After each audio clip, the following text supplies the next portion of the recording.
Hello there, wicked friends, welcome back to a wizarding video. This is Chelle here. Today I'm super excited because I'm gonna show you how to make the sweet characters from one of the coolest movies ever. I'm talking about The Wizard of Oz. So if you want to see how Dorothy, the Scarecrow, the Tin Man, and the Cowardly Lion end up looking in their LOL versions, then you have to stick with me until the end. Let's start with the sweet girl from Kansas, Dorothy. We need to give her a lovely hairdo just like the one the actress Judy Garland wore in the movie. Once it looks like this, use a modeling tool to give her hair some texture. Did you know that this neat story was written by L. Frank Baum more than 100 years ago? It's still a classic! Then we're gonna use some chocolate brown acrylic paint to give her hair some color. Make sure you don't leave a single blank spot.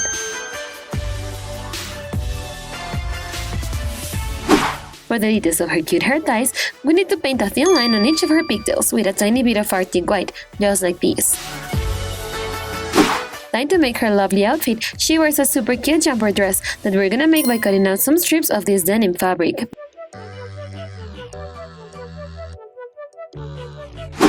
Now grab an LOL dress like this one and line it with the fabric. This short strip is for the top part of the jumper and this larger strip should go around the skirt part. How neat! Next, we're going to paint her shirt. All you gotta do is cover her torso area and some of her arms with a little bit of Arctic white. Then paint her socks. Have you guys heard the theme song of this movie? It's called Somewhere Over the Rainbow. I simply love it. Now that we painted the details, we can put her dress on. Then, with the tiny pieces of fabric, we're gonna do the straps of the jumper. Fix them in place like so. For her lovely ruby slippers that she got from the Wicked Witch of the East, we need to paint these LOL ones with some red acrylic paint. To make that jumper look exactly like in the movie, we need to paint two tiny white dots on each of the straps. These are gonna be the buttons that fasten the dress. For the final touch, we need to paint her lovely eyes with a tiny bit of coffee brown acrylic paint. Are you guys ready to see the final results? Look friends, here we have Dorothy.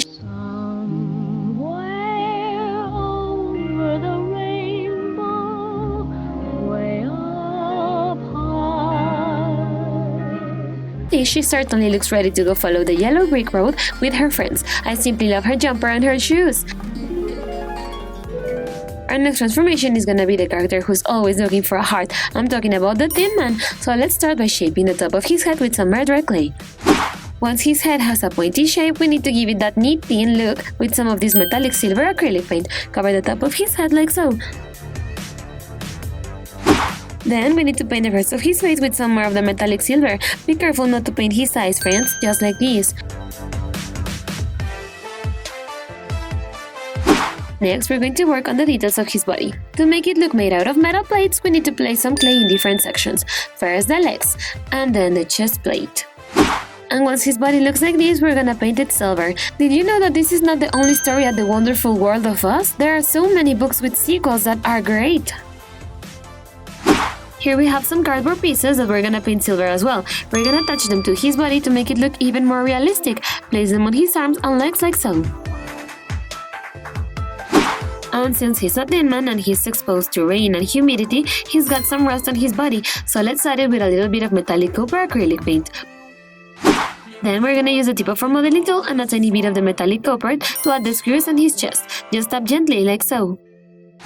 Next, add some more rust to his head. Did you guys ever see the movie called Oz the Great and Powerful? It is a prequel to The Wizard of Oz that shows us his origins. It's great!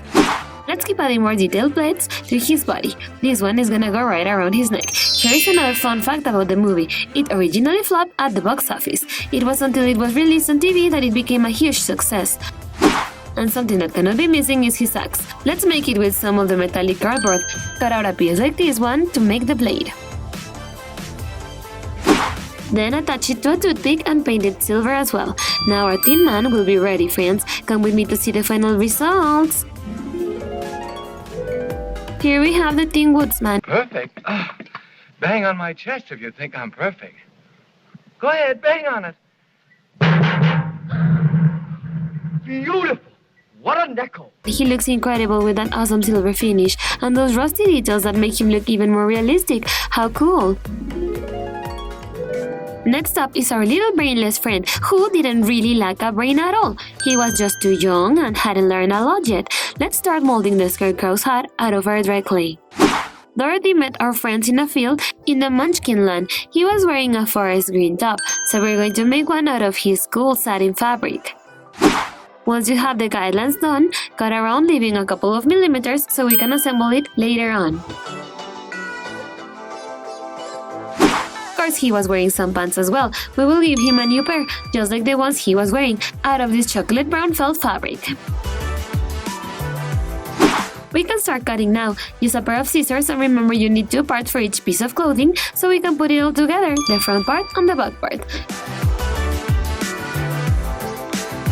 Using a piece of metallic golden string, we're going to wrap it around the waist, so all the pieces stay together. Did you know that an old crow is the one who called him brainless?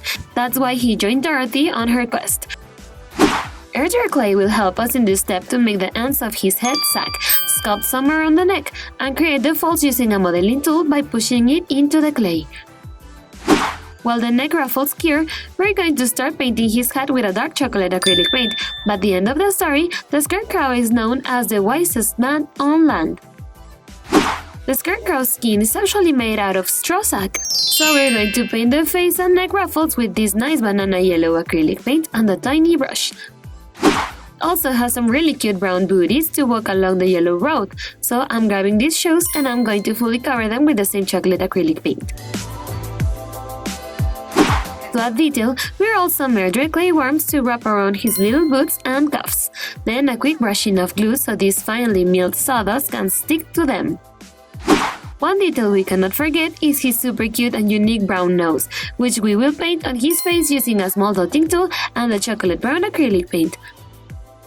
Once, our little friend was taken apart by flying monkeys, but his friends quickly realized he could be brought back by stuffing his clothes with hay.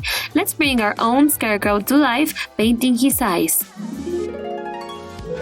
The Scarecrow believed he wasn't smart at all. I won't be any trouble because I don't need a thing. And I won't try to manage things because I can't think. Won't you take me with you? But he just needed to explore and learn some more. He became so wise, even the wizard asked him to rule Emerald City after him. Let's move on to the last transformation of the day, the kind-hearted cowardly lion. Just like we always do, we'll begin molding the hair, or in this case, the mane. Once you cover his whole head, you can begin giving the clay some texture. This is gonna have to look just like fur, guys. As you know, lions are covered in fur. So I'll grab some more clay and this time cover his whole entire body. The only parts of the body you should leave uncovered are the hands and the feet of your doll. And this time, to give it the fur texture, grab a modeling tool and start pressing down the clay. Don't press too hard or you'll make little holes, and we don't want that. Once you're happy with the fur texture and shape, the tiny little lion will be ready for a fresh coat of sunny yellow acrylic paint. Paint the face too. Look, it seems like it has a beard, so cute, but let's keep covering him on sunny yellow acrylic paint. Go on with the legs and the arms. Kinda looks like a onesie now, right? Time to have some fun. You can get some furry fabric and cut a bit of it like we did. Make sure it has a light brown shade. Then cover the mane in glue and glue it on. Cowardly lion is looking extra cute now, but he's still missing some crucial features. I'm talking about the ears and the tail. We made them out of yellow air dry clay. Just glue them on. To spice things up, we're gonna give it some more color. Dip a fan brush into a cool bright shade of orange acrylic paint and then tap gently all over the furry mane and the legs.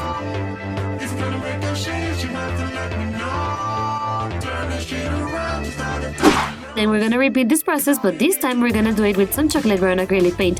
Apply a bit to his face too, guys.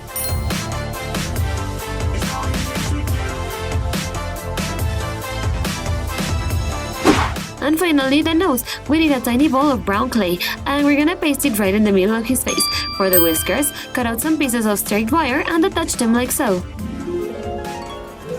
And here we have him, guys. The sweet furry lion of us is ready to stand up for himself. How long can you stay fresh in that can? Come on, get up and fight, you shivering junkyard. And his loved ones. I can already picture him saying, "Roar!" And that was it for today, my wizarding friends. Here we have our amazing characters from the all-time favorite Wizard of Oz in their LOL versions. First, we have the Scarecrow. He looks adorable with that cute hat and the outfit we made with real fabric. Next to him is the Tin Man. I simply love how realistic he looks with his metallic body. Then there's Dorothy. She will follow the yellow brick road to meet the Wizard of Oz. And finally, we have the Cowardly Lion. He looks so adorable and sweet with that real fur. Let me know in the comments below which of these characters was your favorite. Subscribe to our channel and ring the bell for more fantastic transformations. Don't forget to give us a thumbs up and that we love you so much. See you next time. Bye bye.